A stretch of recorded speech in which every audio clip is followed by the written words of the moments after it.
ciidamada Soomaaliland ay ku suganayeen Saxdheer gobolka Sool maanta ka hadlay xaaladda Saxdheer oo maalmihii u dambeeyay ay ku sugnaayeen ciidamada Soomaaliland kadib markii dagaal xoogan ay ku dhexmareen ciidamada Soomaaliland iyo kuwa Khaatimo ciidamada Soomaaliland ee ku sugan deegaanka Saxdheer ayaa sheegay in iyagu guud ahaan gacanta ku hayeen magaalada Saxdheer ee koonfur bari kaga aadan gobolka Sool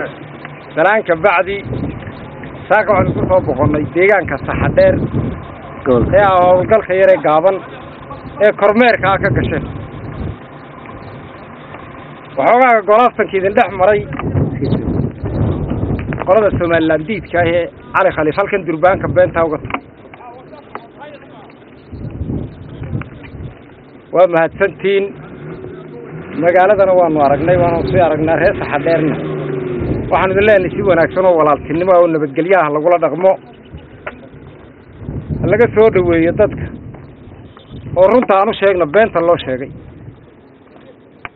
oo si walaaltinimo oo nabadgelyaha lagula dhaqmo ninka xabadda idinku soo rida mooyaane cid kale oo wax loo oran kariyo cid kale oo la taaban karaa ma jirto waana salaamantiin waxaanu maraynaa magaalada annagoo soo maradana mar kale aan ku noqonaynaa iyo ciidamada kale degantii taayimka galbeedka ka xigta magaalada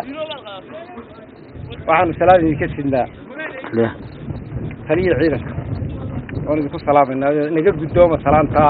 isku soo wadaduuba xaaladda magaalada Saxdheer ayaa hadda degan walow ay jiraan dhaqaaqyo ciidan oo halkaas ka jira beesha caalamka ayaa ugu baaqday Soomaaliland inay ciidamadooda kala baxaan deegaanka Saxdheer balse Soomaaliland ayaa iyagu arrintaasi ka dhagaadeegtay 20 Ogost bishii hore ayaa markii ay xoogan halkaas ay ku dhexmareen ciidamada Soomaaliland iyo waliba kuwa Khaatimo kuwaas oo geystay khasaare isugu jira dhimasho iyo dhaawac iyo waliba barakac Cabdi Jaamac Star TV Laascaanood